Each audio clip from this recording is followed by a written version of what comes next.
have an obligation to take care of one another. And I tell people, if you're not going to do it because you're selfless, do it because you're selfish.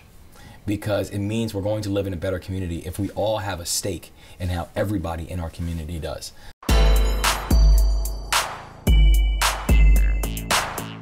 Good evening and welcome to this edition of Black Nouveau. I'm Joanne Williams. This week, financial planner Deb Owens tells us how to have a purse of our own. Playoffs begin this weekend for the National Basketball Association. We'll meet Earl Lloyd, the first African American to play in the NBA. April is National Autism Awareness Month. We'll talk with members of Athletes for Autism. We begin with Wes Moore, author and motivational speaker. He visited the downtown campus of MATC recently. Daryl Fortune has that story. And we can never have an honest conversation about the future of our community if only a slither of the population is even being thought about in that conversation. Wes Moore is a motivational speaker, a Rhodes Scholar, a White House Fellow, and a decorated combat veteran. He spoke at MATC recently about his first book, The Other Wes Moore, One Name, Two Fates. The book is about the lives of two boys with identical names growing up in Baltimore, both coming from single-parent families and choosing different life paths. So The Other Wes Moore is basically about the journey of myself and another guy who grew up in my neighborhood and who actually has the same name.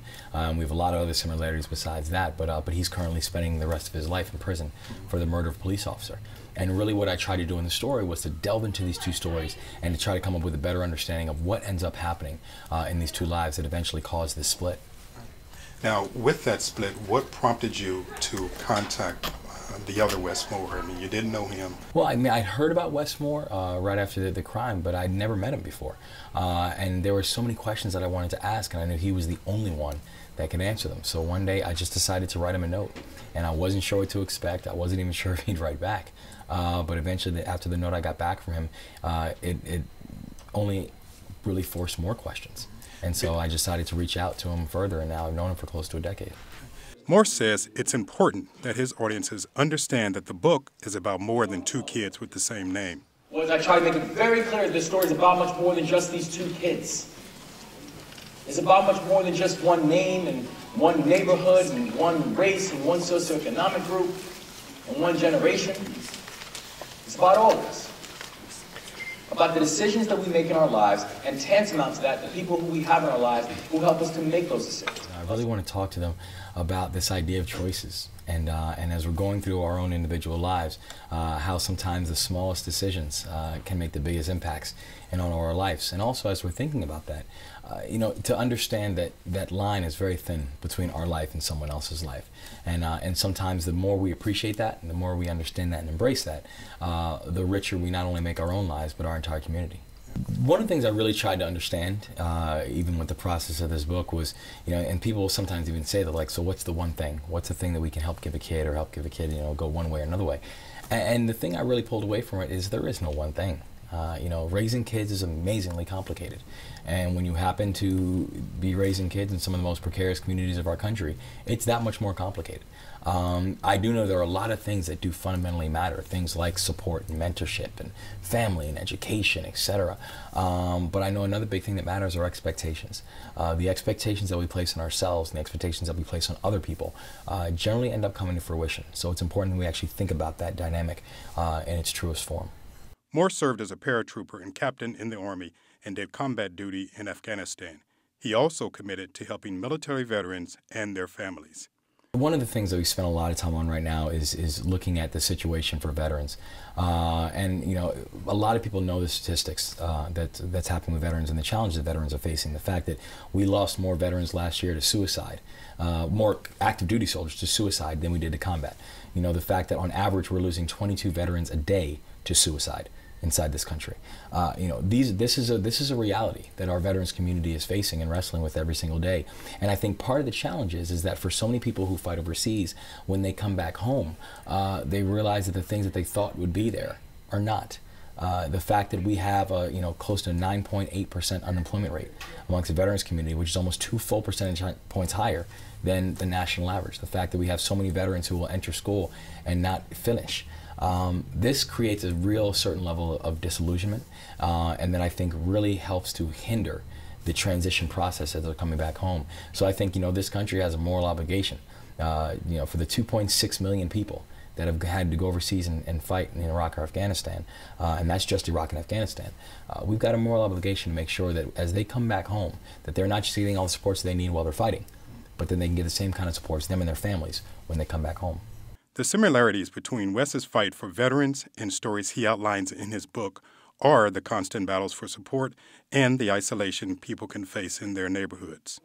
He has a message suitable to both students and veterans. Well, I think the advice I would give to people who believe that they're on their own is to tell them you're not. Whether you realize it or not, you've got people who are fighting and advocating for you every day. Sometimes they are family members, sometimes they're aunts, uncles, or cousins, and sometimes they're friends, and sometimes they're people who you've never met before, who are out there every single day fighting to make sure that opportunities are there for you, that doors can be opened for you, that you can actually see a bigger world that includes you as a key part of it. So even in our darkest moments, when we think we're all alone, remember that we're not. We've got we've got people out there supporting us. We've got a great God that's willing to support us.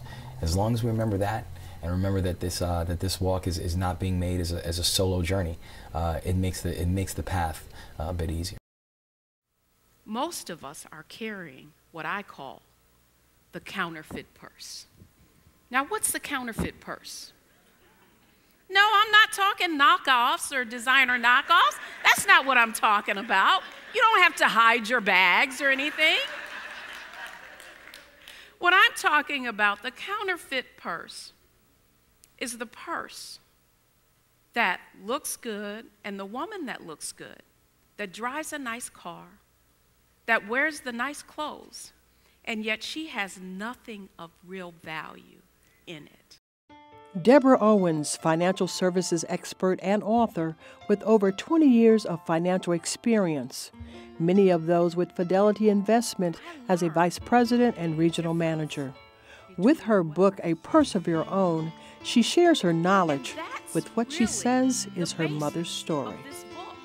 The title came from my own experience, my mother's story, and being a young woman and seeing my parents separate after 30 years of marriage, and seeing my mother's standard of living be decreased, because now my father had to take care of 2 households on one. And I can remember seeing my mother's standard of living decrease, and as an 18-year-old child living in probably one of the most expensive places in the world, Honolulu, Hawaii, where they had retired, I said to myself, I would always have a purse of my own. This book is a call to action for women, with the purse being a symbol for wealth. Owen said it's important for women to take control of their finances and grow wealth. Wealth is an outcome from a behavior and attitude, and to start, you first must clean out your purse. In the first chapter of the book, I tell women to clean out your purse. And what I mean by cleaning out your purse, it means taking an accounting of where you are right now. Write down everything you owe and everything you own. And it really doesn't matter if it's a negative or a positive number. What matters is that you go through the exercise. That's simply called a net worth statement. But what I call it is your personal financial statement. What have women been missing not getting involved with investing? Well, what we've been missing is the ability to grow wealth and to have a purse when we retire, a full purse, that we can take income out of to supplement our retirement. And not only that, a recent study came out by Massachusetts Mutual. And what they found after surveying their participants were that men had 40% more in retirement savings. And the reason, the cause of that was not the disparity, the gap in terms of earning. It was because women were choosing very safe fixed income investments. What fears stop women from investing? Fear of losing your money. You know, when you have less, then you have less to put at risk. So as a result of that, women are often uncomfortable taking risk. The other reason that women lack confidence in this area is oftentimes women will say, well, I don't do numbers, or I'm not interested in them. And one of the things I say to women is, you know, you do numbers or they will do you. Owens suggested that women join or form a purse group as a way to get into investing or as a way to pool their finances together. The group offers accountability and support. That meet and agree to apply the principles in the book, A Purse of Your Own, to their own personal finances. Because you know, some of us, we have different strengths. Some of us are good at numbers. Some of us are good at research. And the whole premise of a purse group really is for women to leverage one another's strengths and then be able to learn and earn and fill up their purses together. And so in the book, these strategies and tactics, like starting a purse group, like developing your own personal financial statement, like setting goals, and sharing those goals with the other women in that group so that you know each month you're going to come and you're going to fess up and you're going to say whether or not you started that first mutual fund at $10 a month, whether or not you created what I call a debt reduction plan. Even though you may not be comfortable with finances nor joining a group, Owens said to start where you are because you have what you need. You just have to take action. Paying off your debt and achieving that financial goal, guess what it takes? It takes a decision, and then that first $100 that you put toward paying off that debt is the first step. And that's a step in getting rid of that counterfeit purse Owens mentioned earlier. You have to begin to set goals and develop one of the other habits that I talk about in the book, and that is a wealthy focus. That's the habit of setting and achieving goals. The framework for a purse of your own are habits, behaviors and attitudes she observed in wealthy people. She wants women to read this book and develop those habits so they can have a purse of their own, so when they retire, there is something to take out of the purse. It's not how much money you make. So what's important is that you take those earnings and put them into things like stock, real estate, assets that grow in value, and that's how you build wealth. To correspond with Deborah Owens to get information, go to deborahowens.com. 6 seconds to go, puts it up, and good! At the buzzer! Michael Jordan! Kobe Bryant has hit a shot at the buzzer! Today, an overwhelming number of players in the National Basketball Association are African American, but 60 years ago, the NBA had no black players.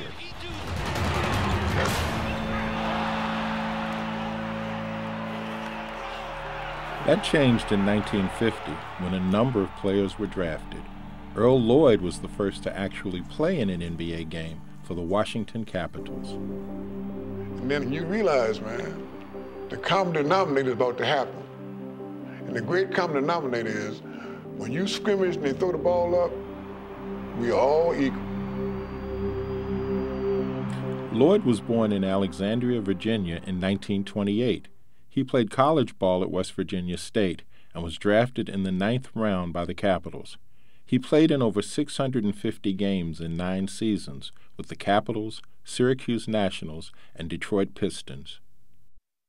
Today, the 80-year-old Hall of Famer spends much of his time traveling and talking to young people about his experiences. On February 2nd, he spoke to a packed house at Marquette High School. First of all, I get asked, who influenced you the most in your whole lifetime? I had 2 coaches, my high school coach and my college coach. Big influence. But if you sit with me for 10 minutes and talk with me, you will know who influenced me the most. My mother, all 5'5" of her. My father, nice man, hard-working guy, and he kind of led by example, work ethic and all that. But my mother,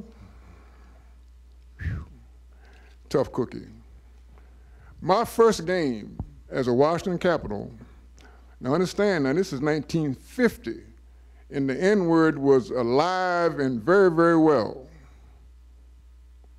My first game, now you know how they introduce the visiting team first, then the home team, and they introduced the starters last. So I happened to be in the last group, and as I ran on the floor, there were two white guys sitting right behind my mother and father, and one of them said to the other one, "Do you think this end can play any ball?" Now my mother, who's an expert in conflict resolution,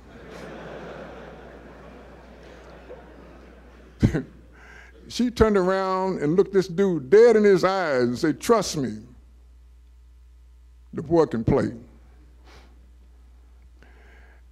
At the end of the game, they were bosom buddies. In my lifetime, at that particular time, the playing field was not level. But my first pro training camp was the first time in my life I experienced a level playing field. The first scrimmage, they threw the ball up.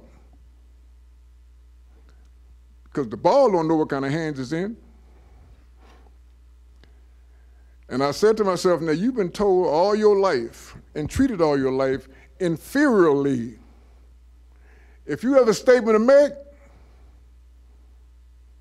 now's the time to make it.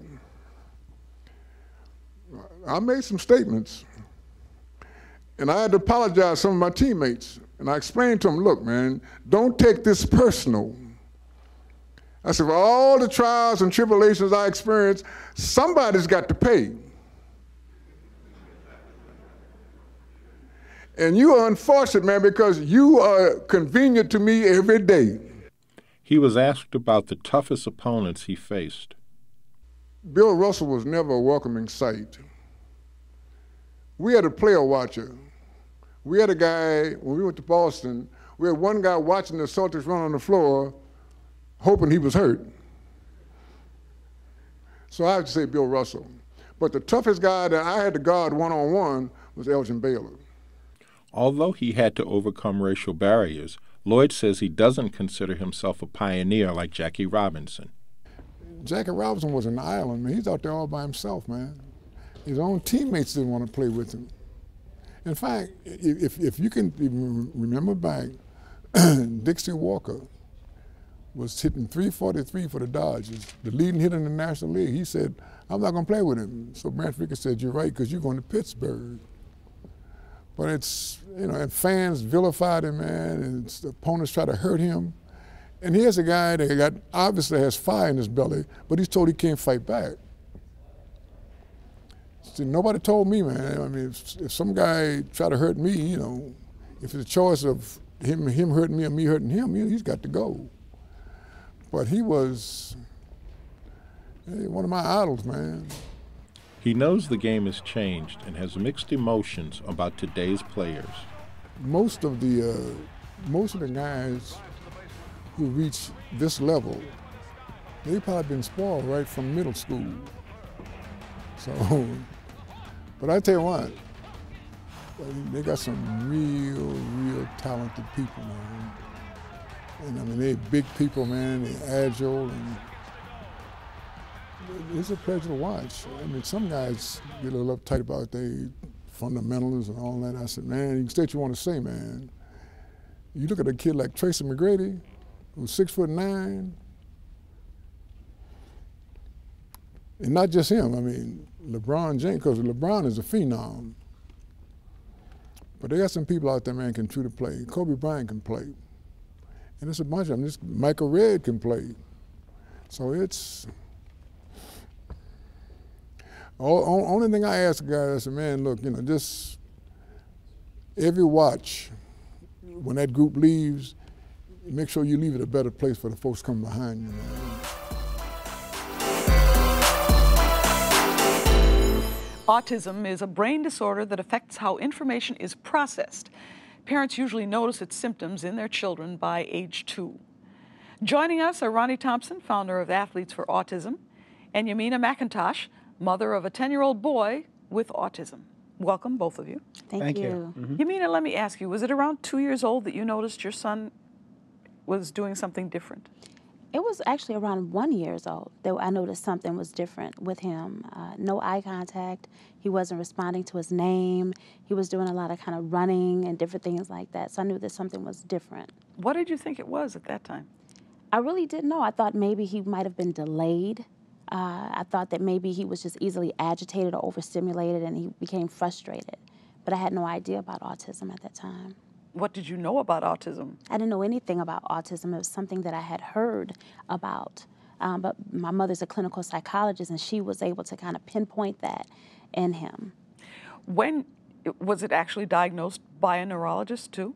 It was, yes, it was. We got him assessed, and he got IEP, and all these different type of tests were done on him to find out what was wrong. It wasn't anything wrong with his hearing or his sight. It was actually autism that they were able to find that he had. When the diagnosis was confirmed, what did you think? What am I going to do now?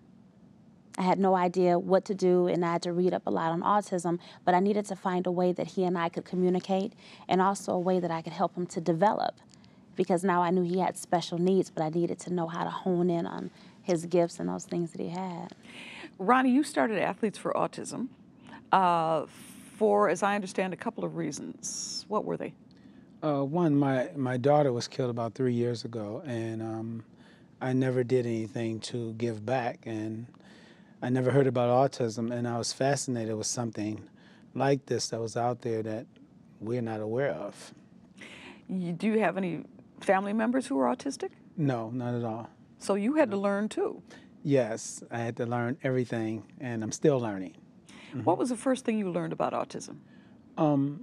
The first thing I learned was that it was, they're the normal ones, we're not.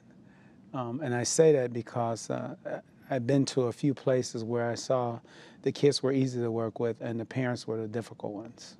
Okay, explain that to me. Well, you know, you get a kid, and even if you want to exercise with a kid, this kid might exercise with you, but the parent have to be comfortable enough to let this kid exercise. So it's like you have to teach the parents that it's okay to have that comfort zone. Do you agree? I do agree. I do agree. How do you teach the parents? Well, the number one thing that we need help with is tolerance. And we need help with learning how to deal with our children, because there's a stress factor that comes into play when you're dealing with a child that's high functioning. And my son has Asperger's, which is a high functioning form of autism. So I also need to learn healthy coping mechanisms, so on and so forth. I don't want to hear about fitness or things, you know, at that time. I wanted to hear about how can I be helped and how can I make my life easier. But offering a very easy solution to really help with, you know, with that, and that is what helps. Ronnie, one of the things that your organization supports is exercise. Yes, exercise and nutrition. We have built a curriculum with Marquette students, and what we learn from there is each kid has a different issue. So we had to build that curriculum around that kid, and we had a 10-week program that is actually working. We're watching kids who was coming down the elevator because they were afraid to take the stairs, that is taking stairs now, or a kid that can't walk straight that is now walking straight because we teach them balance and different type of posture, you know, and sit-ups. So just as easy, the things that we take for granted, you know. But on the other hand, the parents who are stressed about this, who may feel guilty about this, who may be embarrassed about this, how do you get them to bring their child to a place where he or she can exercise and be with other kids for maybe the first time? Well, in the beginning, we partnered up with the Wisconsin Athletic Club, and we had monthly family meetings, and we would bring them into the gym, set up stages while the parents watch.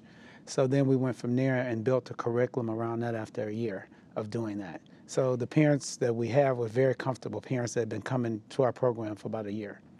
Does your son exercise? Does he do things that get him up and moving around? Absolutely. We work out together. And so it's something, when I work out, he works out, and he mimics me, and he loves it. What kind of difference have you seen?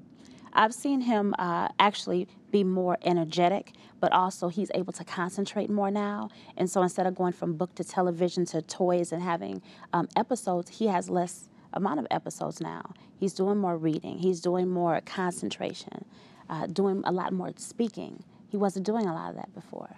How do we get over the thought that it's not a brain problem, it's just a bad kid? he has bad behavior, and I don't want to deal with that. A lot of parents will take that direction too. A lot of parents do take that direction, but what you have to realize is that your child is your assignment, and it's a blessing. And so you need to find out ways that you can actually deal with your child, getting help, getting them evaluated, finding programs that would help bridge the gap between the parent and the child. Fitness, nutrition, that helps, but also doing different things at your school as well would help. Ronnie, you call your organization Athletes for Autism. Why that name? We're all athletes. If you walk, you're an athlete. So everyone is an athlete. Each one reach one. I saw a segment on a news program not long ago about tennis for autistic kids, and they found that that was very useful too. Any exercise, does it matter what it is? Any exercise, we're learning that, you know, like through therapy, which is paid for through insurance companies, these kids, they teach them social skills and different things. We're learning that through exercise, everything the therapist is doing, we're doing, and it's happening right in our program. So if people want to find out more about Athletes for Autism, is there a website? Is there a phone number? What is it? It's athletesforautismfoundation.org. That's our website. And then the phone number is 414-562-9480. Give it again, please. 414-562-9480. athletesforautismfoundation.org. All right. Thank you very much for coming and talking with us today. Thank you very much. We appreciate it. Thank you, Yamina, for coming you. too. A lot of information, and I hope people learn something and pay attention. Me too. And that's our program for this week. For Black Nouveau, I'm Joanne Williams. Thanks for watching. Good night.